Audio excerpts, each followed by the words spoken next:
Hi, welcome to this session. In this session, I'm trying to explain you about the data crunching that I have done. I mean, for a data set from Kaggle. I'm trying what I mean. Overall, I'm trying to do a kind of decision tree analytics. But however, before doing this modeling, I had to clean up the data. Let me show the data to you.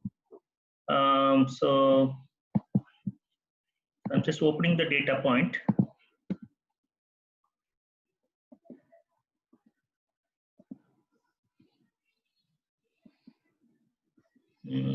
So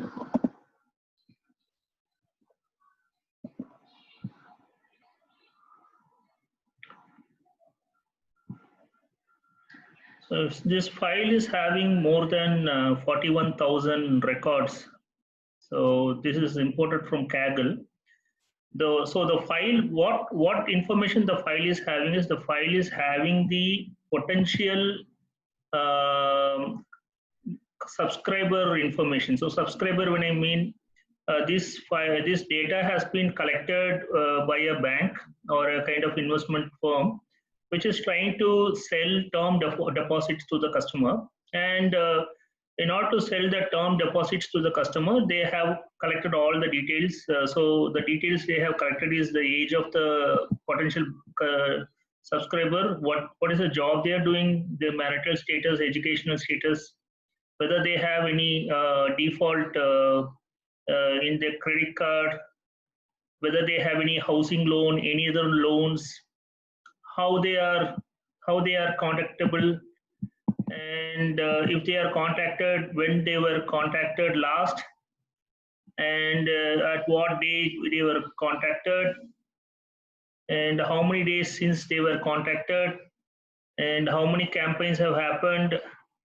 So likewise, so many data is available. So even certain economic indicators are also mentioned. So this is a kind of index information. So all these economic indicators have been given here in addition to the Y data, whether they are subscribing, yes or no. So this is the data that we are having. So before I start predicting or using the decision tree classifier, what type of customer will go for a kind of term deposit renewals? I just wanted to, I had to clean up the data because let me show you the data, how it looks like. So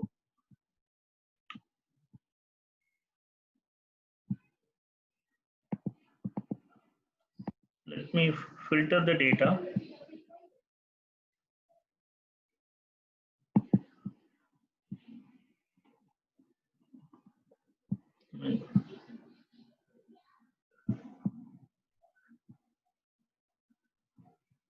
Oops, I think I need to move it down a bit, sorry. So let me filter it again. So if I filter the data, for example, in the job, right? So there are different types of job type is provided, but there is also something called as unknown. So let me see how much of unknown is there. So if I select unknown, I'm just trying to find out how many are there actually.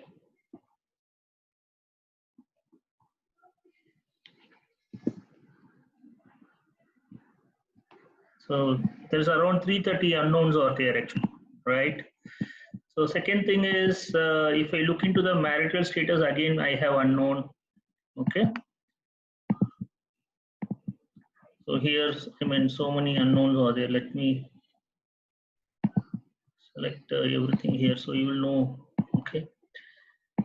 So likewise, so here around 80 unknowns are there, right? So likewise in education also I have unknown, and in default also I have unknown, and housing also I have unknown, and loan also I have unknown, right? And then I also have, so here it's fine, here and all is fine. Over here, In P days I have unknown. So if you see this P days,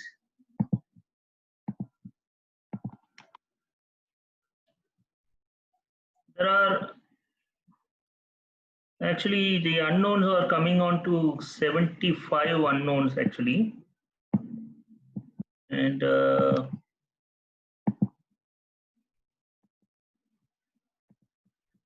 this shows exactly how many times they were contacted actually. See, this 999 is a kind of unknown actually, right? So that's what it is. So next thing is previous. Mm, here it's fine. And if you see here outcomes, what was the outcomes, whether it's a success or a failure, and in most cases it is a, when you say success or failure, whether they are able to contact the customer, whether the customer has shown any interest, so that comes under the success and failure. But we also have non-existent here, that which again is an unknown. So if I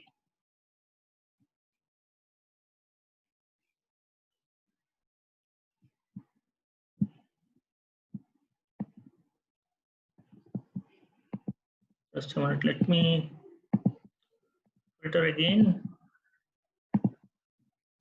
So how many non-existent are there?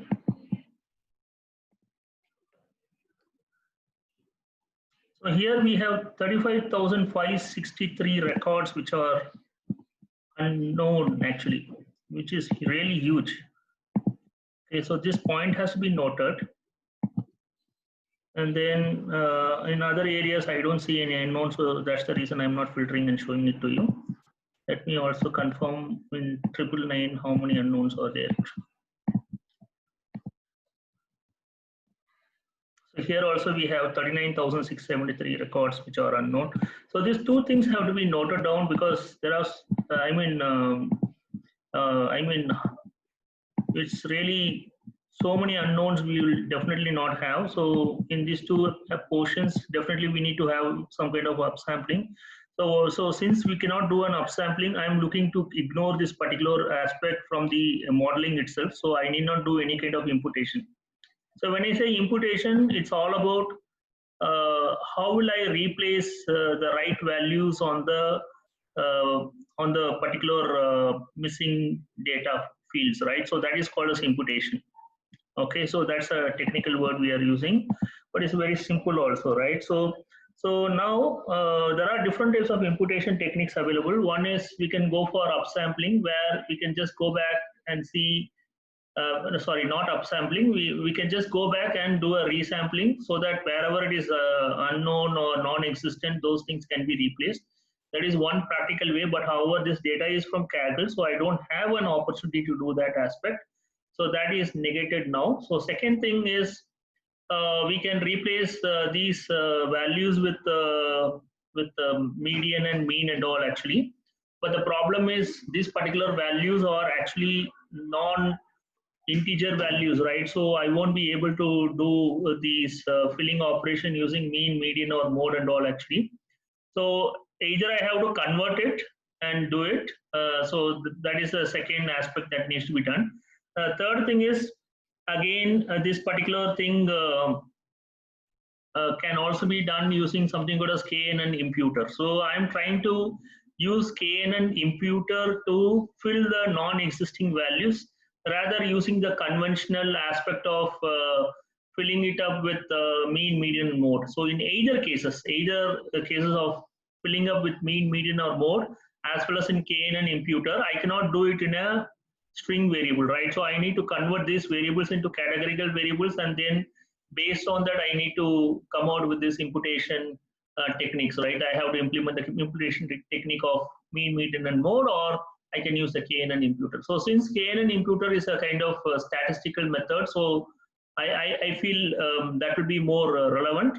So let's go through the entire coding of what we have done so far to do the KNN imputing. And so this entire session will be a kind of prerequisite for doing the decision tree modeling. So I will stop with once I have done with the KNN imputing, and then in the forthcoming session I will explain you how from the I mean after doing the imputing what happened with respect to the decision tree modeling actually. So that will be taken in the next session. So going to the coding file, let me see the coding file. So I have the Anaconda. I'm just opening the Anaconda Navigator. I'm launching it.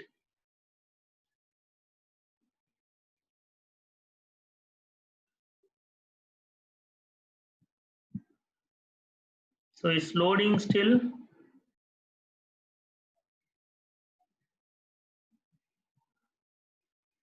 It's taking a lot of time, but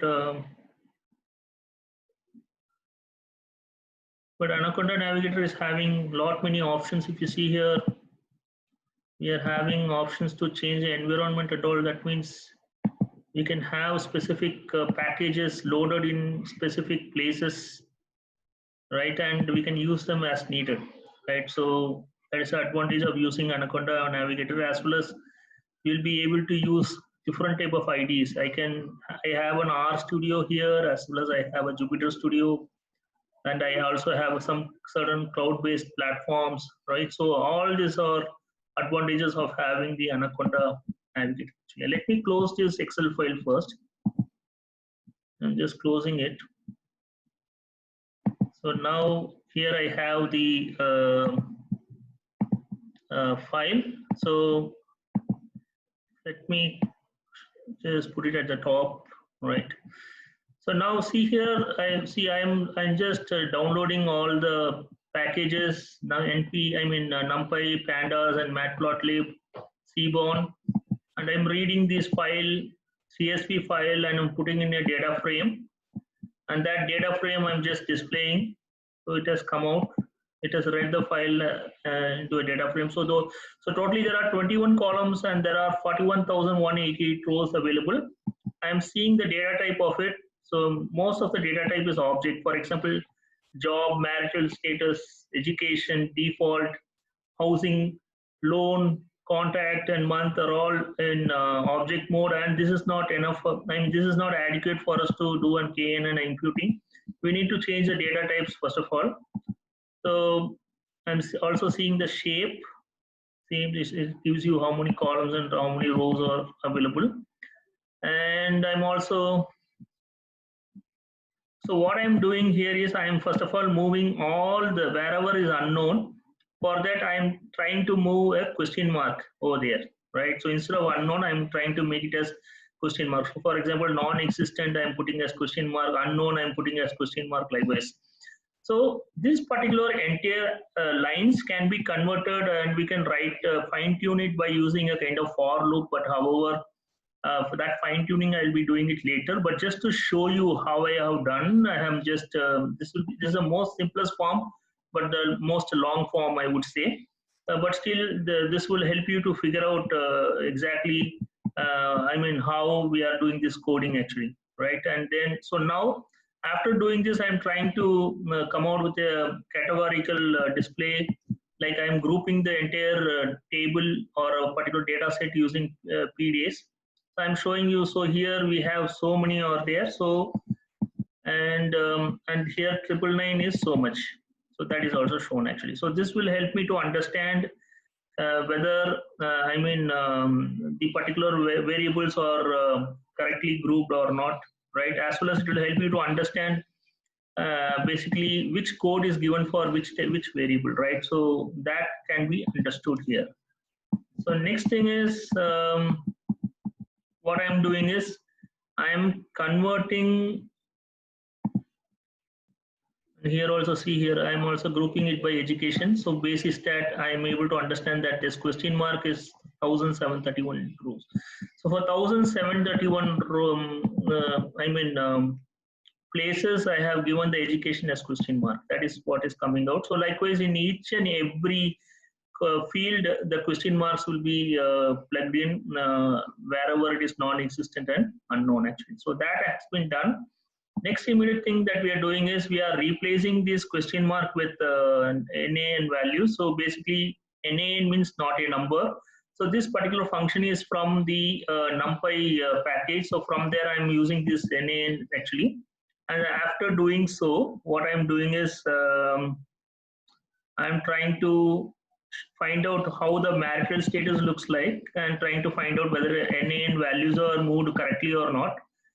And after that, what I'm trying to do is I'm converting this particular all the fields, right? So all these fields, job, education, default, all that into a using a label encoder. So I'm encoding it actually, right? So when I do an encoding, what happens is these question marks will become specific number values. For example, if you see here education, instead of question mark, it is coming out as 0 here actually, right? So this encoding is made possible only by importing this label encoder and then converting this and then implementing label encoder in the specific fields. So why we are doing it? Because we need to implement KNN imputer, and for KNN imputer we cannot have just question marks over there.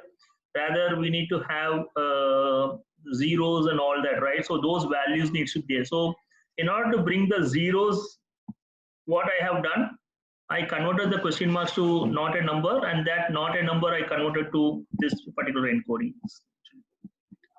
So after doing so, see here, job also. See job, previously it was question mark. This 330 places were having question mark, but right now they have been converted to 0 because of this encoding. The same thing happens with the loan also, whether they are having a loan, yes or no. There also unknown was there. So 990 records were having question mark previously. Now due to the encoding, that question mark has been, that question mark we changed to NaN, and that NaN we changed to 0 through the encoding actually, right? So likewise we have done for all the fields. So I am checking it whether everything has been done correctly or not, and then what I am doing is I'm trying to identify the data types now. So previously, if you remember, this job, marital status were all having a category data type, object data type. So now they have been changed to integers, right? So all the relevant values have been changed to integers, right? And so next thing that I'm trying to do is, so now after changing them to integer, wherever 0 is available, I'm changing it back to NaN, okay? So why I'm doing it? Because previously I had an object. So in the object, I cannot have, integer values, but I need to have a zeros there. So for that, I did the encoding, right? So I cannot. The ultimate aim is to have an NaN, right? So in NaN, what I have done previously, before encoding these, I had NaN. If you remember, right? I had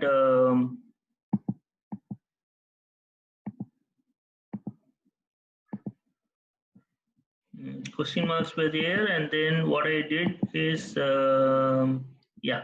So before converting the table into the data types into integer, I replaced them the question marks with NaN, right?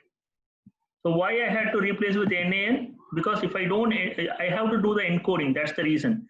So for encoding, this NaN is needed. So I have done the encoding here, and this encoding made me to change the question marks to zeros, and then I changed the data types. So now the data types changed to integer. Now after changing this to integer, what I am doing again is I am converting all those zeros into NaN again. Okay, so this is done deliberately to facilitate the KNN imputing actually, right? And so now I'm just listing down all the NaNs in each and every value, so it is coming out correctly, right? So so by putting NaN, the integers have been changed to float, right? So this is the resultant thing. And after that, what I'm trying to do is I am going to take the entire data set. Out of this entire data set, this particular data sets, I'm going to assign it to another variable. So that's what I'm doing here. So I'm dropping off the unnecessary fields, only the certain fields that is needed for KNN imputation, I'm taking it up and I'm putting in this particular variable called as term underscore dep underscore encoding underscore impute. After doing so, I'm just displaying it. So this is what I'm having. So it is having job, marital status, education, default, housing, and loan. All these variables I'm going to impute using KNN imputer. Why? Because I'm having unknown values here with the tag, not a number. So the next immediate thing that I'm going to do is I am slicing the data. Why I'm slicing the data? In the background, what happened is I tried encoding using KNN imputer directly, and I got something called as memory error. So memory error is because of the reason that you have 41,000 records, and then because I'm using a KNN method will be is like a lazy modeling, I would say. It's called as lazy modeling because it takes into consideration all the records at the same time, and then it tries to compare one at a time actually. So this is going to result in memory error. So that is the reason you cannot just implement KNN imputer in the entire data set just like that. Most often it will give you memory error. To avoid it, what I am doing is I am dividing the data into 4 slices. This entire data, right? I am dividing into 4 slices. So that's what I am doing here. So after slicing the data, what I am doing is I am installing something called as missing pipe.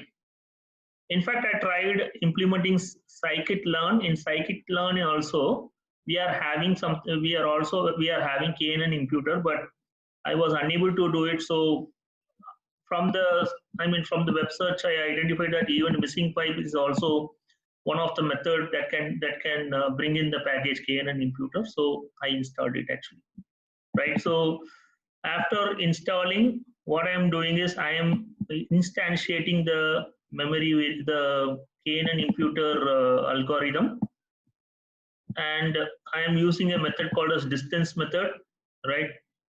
So there are different types of methods available. So one of the method is distance method. That means so what exactly this KNN imputer is doing? So what this KNN imputer is doing is, if you are having a unknown value surrounded by known values, it will try to find out to which known value this unknown value belongs to, and then it will tag it. So you'll have 41,000 of those things. Out of the 41,000, maybe 40,000 are there for one particular field, education or job. So it will compare one at a time. So to which as the data goes farther, right? So when you are having a data in a higher distance, the order of priority should go down. When you are having a data in a lower distance, the order of priority should go up. In order to ensure that type of setup, I'm using something called as distance over here actually, right? So after doing it, I am using a transformation method. So this transformation method is the one which will really impute the data into, which will transform the data, and it will implement the KNN imputer so that wherever you are having NaN, that is not a number, which is actually the unknown values, those values will be filled up. This is where it is actually happening. And then what I'm trying to do is I'm implementing it for all the 4 slices, right? So after implementing it for all the 4 slices, if I display a specific slice, you can see that the data has been converted into an array. Previously, this slice was available as this particular slice was available as a data frame, and that data frame has been converted into an array due to this imputation. Now what I have to do, I have to convert that array into a data frame. So that is what I'm doing here. I am taking all the data, and I am putting it under dataset 1 as a data frame. So dataset 1, I moved, so first 10,000 records I have moved, and now it has become a data frame. So likewise, I am doing the same for slice 2. I'm converting that from an array into a data set, and I'm displaying it in the second data set. And then I'm doing the same for data set 3 also, converting into an array and pushing it into a data frame. I mean that array has been converted to data frame, and it is pushed into a memory variable. Again, I'm displaying the third data set, which is 10,000 again. Again, I'm doing it for the fourth one and displaying it. So after doing so, what I'm doing is I'm using the concatenate function, which is in pandas, to concatenate all the known data frames into one single data called as big data. So if when I display this big data, what happens? All the 41,188 records are displayed, right? So let me stop here. So what is it? So this is about it. So what is the next step? The next step is basically this big data set has to be added to the original data so that I have the entire data set available, right? If you remember correctly, this big data is only a part of the entire data set, because the big data is having only columns with the name default, education, housing, job, loan, and marital. But in the entire data set, there are 21 columns. Out of these 21 columns, only 6 columns have been taken separately and they have been imputed. So the next immediate logical step is we need to add the 6 columns to the original data set, and then we have to initiate the decision tree modeling actually, which I'll be taking up in the forthcoming session, right? So hope you have got an idea about how we have to do the data imputation, because this is very important. You can do as many modeling as you wanted, but if your data is not good enough, then the modeling will be incorrect actually, right? So your modeling has to incorporate the right methods to clean up the data and to replace the data with the right one. So we have to have a kind of trade-off, right? So we have to decide. If I go for imputation method, like that means if I go for replacing the unknown values with mean, median, mode, or by using KNN imputer, what is that I'm losing out of it? What is this? Because there will be definitely certain loss of data sanctity here, so that it's okay. So we need to understand like how much is the impact. If the impact is more, it's going to be higher, it's going to really impact your modeling results, then my suggestion is do not go for any imputation method. Go straight away, start with the resampling, right? So that's one thing. Second thing is, if you feel that by doing this imputation, your data sanctity will be intact, then go for it.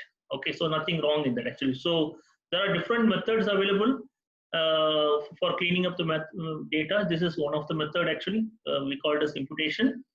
And so imputation is not enough. There is one more method called as feature engineering, where we need to identify which are the variables that are needed, which are the variables not needed. So that we'll be taking up in the future sessions. But for now, we are assuming all the fields are having the impact, the right impact on the modeling. So that's what we are assuming. And one more thing is we are going to do away with two variables, those p days and p outcome, because they are having really high amount of unknown values. So it's no use using them. And even if I try it in KNN imputation, it won't work, because it's more than 50% of the data is having unknown values. So that will not work in KNN imputer. So that's the reason I did not use them in the KNN imputer. So anyway, I'm going to remove it and I'm going to go ahead with the model actually. So thank you so much for listening to this video, for seeing this video. Thank you so much.